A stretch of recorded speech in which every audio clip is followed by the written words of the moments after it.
Internet বন্ধ করিনি, internet বন্ধ হয়ে গেছে।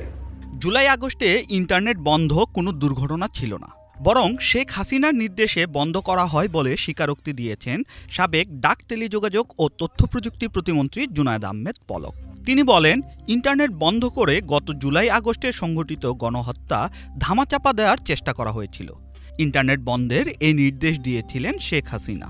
আমাদের যদি কোনো ভুল হয় তাহলে সেই ভুলের শাস্তি আপনারা আমাদেরকে দিবেন।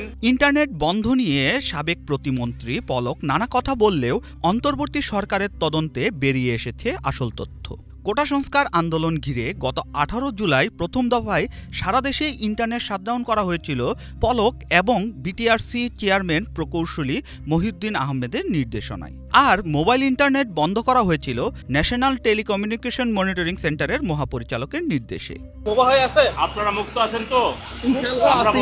কোটা সংস্কার আন্দোলন ঘিরে সারা দেশকে ইন্টারনেটবিহীন করে রাখার বিষয়ে নানা কথা বলেন তৎকালীন প্রতিমন্ত্রী পলক। ডেটা সেন্টারে আগুন, সাবমেরিন কেবলের তার ক্ষতিগ্রস্ত হওয়া সহ নানা বক্তব্য দেন তিনি। এত বড় সাহস পায় কোথা থেকে? এছাড়া তৎকালীন সরকারের পক্ষ থেকে তখন জনগণের মোবাইল ফোনে বার্তা পাঠানো হয়। তাতে বলা হয়েছিল, সন্ত্রাসীদের আগুনের কারণে ডেটা সেন্টার পুড়ে যাওয়া এবং আইএসপি এর তার পুড়ে যাওয়ার কারণে সারা দেশে ইন্টারনেট সেবা ব্যাহত, মেরামত করতে সময় লাগবে।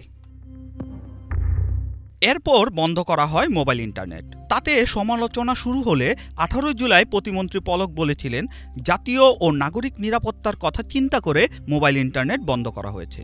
তখন তিনি এও বলেছিলেন, সামাজিক যোগাযোগ মাধ্যমগুলো সহযোগিতা করলে সরকারকে কঠোর অবস্থানে যেতে হতো না।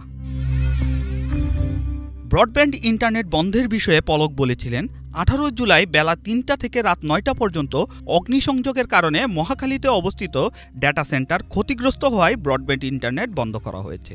সারা দেশে শত শত কিলোমিটার ফাইবার কেবল পুড়িয়ে দেওয়া হয়েছিল বলেও জানিয়েছিলেন তিনি। তবে 28 জুলাই পলক জানিয়েছিলেন, বাংলাদেশ পুরোপুরি ইন্টারনেট বিচ্ছিন্ন ছিল না। সরকারের কেপিআইভুক্ত যেসব প্রতিষ্ঠান ও জরুরি সেবা রয়েছে সেখানে সবসময়ই ইন্টারনেট চলমান ছিল।